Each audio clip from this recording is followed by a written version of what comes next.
Hola, tout le monde. So this past weekend, while gay pride parades are going on, one of them made big news in particular that the so-called alt-right and left talked about.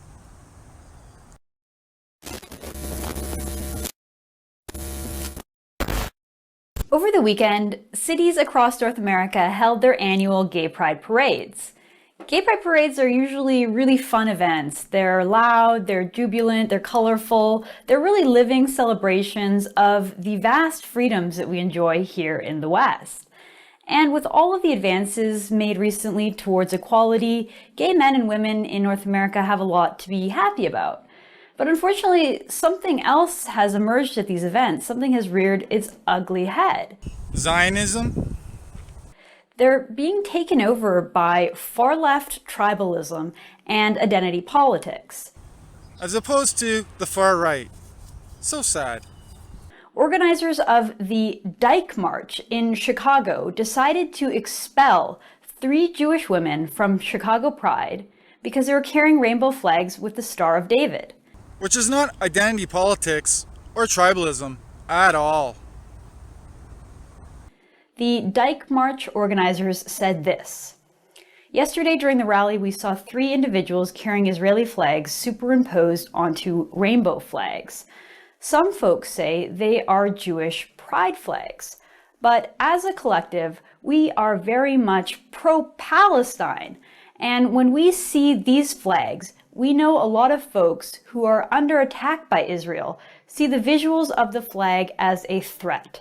So we don't want anything in the space that can inadvertently or advertently express Zionism." That's just bizarre, honestly. Yes, how bizarre that people don't want to be surrounded by Zionists. Look, I don't necessarily agree with it as a free speech advocate, but I'm pretty damn sure they would have done the same thing had people been carrying swastikas. If you're a Jew in Chicago who's gay, well, sorry, but the regressive left, who's now in charge of Pride, wants to force you back into the closet. Right, because they're incapable of going to a parade without carrying oppressive symbols. Do they know that Israel is the only country in the Middle East to host a gay pride parade? 6 people at Jerusalem's annual gay pride have been stabbed, reportedly by an Orthodox Jewish man who police say had launched a similar attack on the parade 10 years ago. 2 of those injured are in a serious condition. Police say a suspect was arrested before attacking others at the parade. Witnesses described seeing an ultra-Orthodox man screaming while stabbing people at random. Gay rights activists, they were once about fighting for civil liberties and equal rights, but they've reached a tipping point. They've abandoned everyday people and embraced a divisive, far-left, social justice warrior attitude. They're pushing their own form of bullying, harassment, exclusion, and bigotry. Just so we're clear, she's not referring to Israelis, believe it or not. The new left's intolerance is intolerable. It's driving away traditional allies in pursuit of a much more radical and more unpalatable causes. Sure they are. Let's see what the so-called left are saying. There was a gay pride march that took place in Chicago, and even though there was a larger, more inclusive gay rights march, there was also an additional march known as the Dyke March. That's what they titled it. And interestingly enough, even though this was supposed to be about inclusion, tolerance, and acceptance, it turned out to be the opposite for a certain group of people. Zionists? Now, apparently there were some protesters who were Jewish. They identified as gay, and they wanted to not only represent their pride for being gay, but they also wanted to represent their pride for being Jewish. So they had these rainbow flags that also included the Star of David. Nonsense, totally ridiculous. Okay. What? Oh, get your popcorn ready. This is going to be good. Warning. You are about to view massive hypocrisy. Viewer be advised.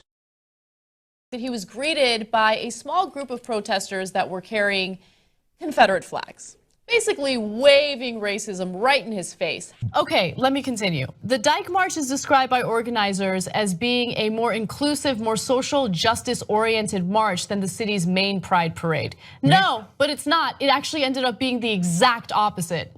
Are you kidding me right now? So they're concerned about, the Israeli-Palestinian conflict and what the Star of David represents. They're worried that some people who are pro-Palestinian in that conflict will be triggered in a negative way by seeing the Star of David. You're waving that flag in front of them and saying, ha ha, yeah, Confederacy.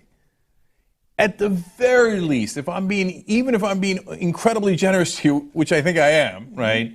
You got to be a tiny bit more respectful of that, knowing that, hey, he's going to interpret it in a different way. And a lot of people are going to interpret it in a different way than the way you think you're interpreting it. Yeah, but the Star of David doesn't simply symbolize Israel or specifically the Israeli government. It symbolizes Jewish religion, right? Yeah. So what are you guys doing? I don't even know what political ideology I fall in. But this is not it. This is insane. Clearly, you don't know much, Anna.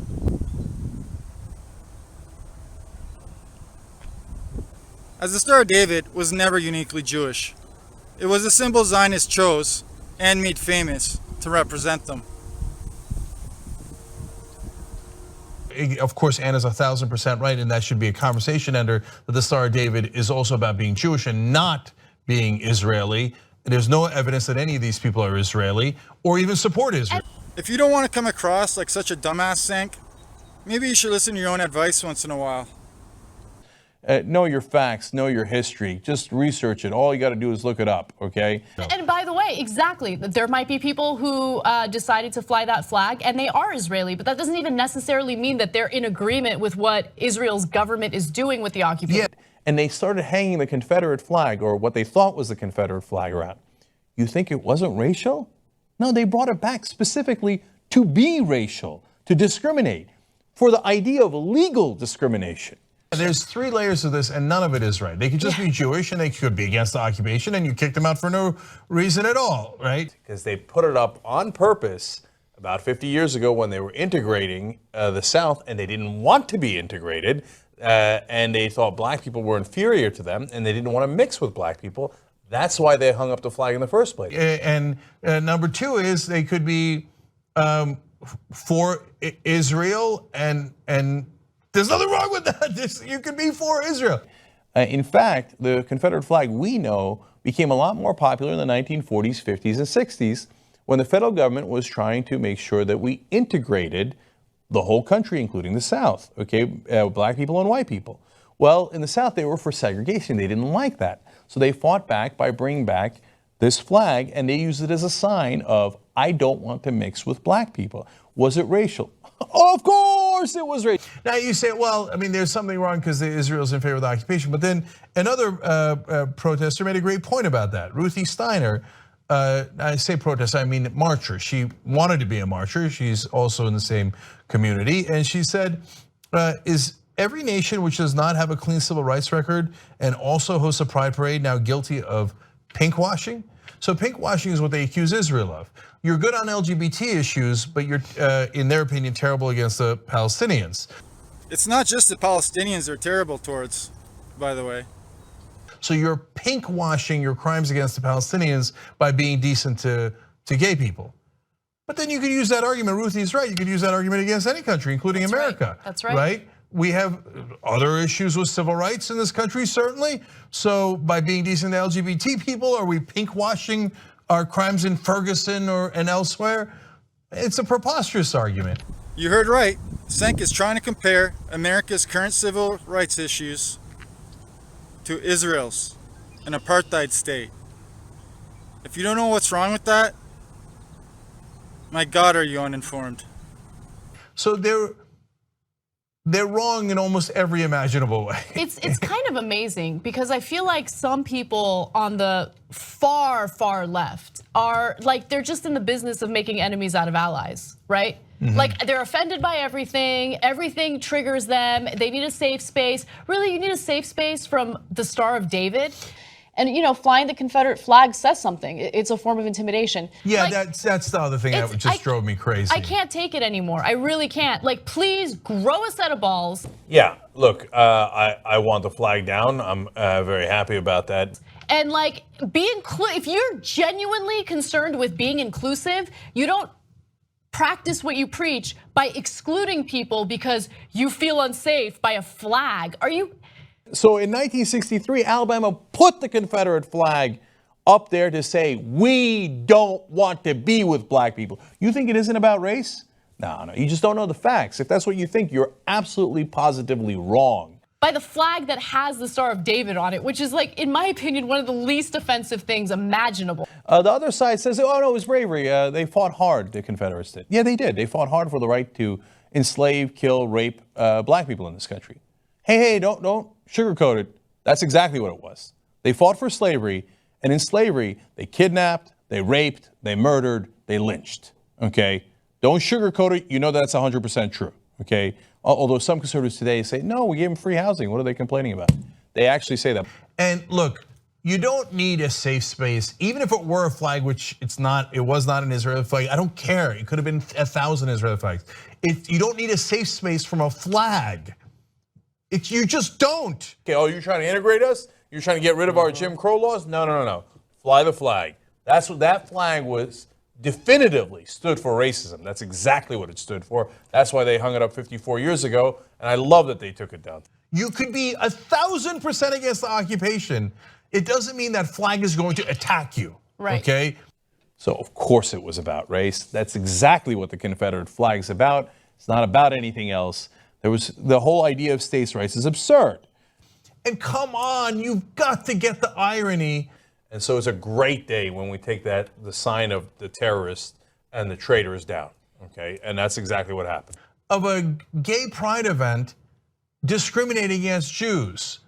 A bunch of traitors who stabbed this country in the back. You've got to get that irony. I know, it's incredible. Unbelievable. So I'd like to think we're very progressive, but this does not represent progressives, and I think it was a disastrously bad move. You said it, Sank. Now, I'd just like to add, when you come across worse than rebel media, that's an accomplishment. Hope you enjoyed. Cheers. And come on, you've got to get the irony. We do not want to integrate with them. We want segregation where we're separate, where we have separate water fountains, separate pools. So it literally stands for racism. And I love that they took it down. You've got to get that irony.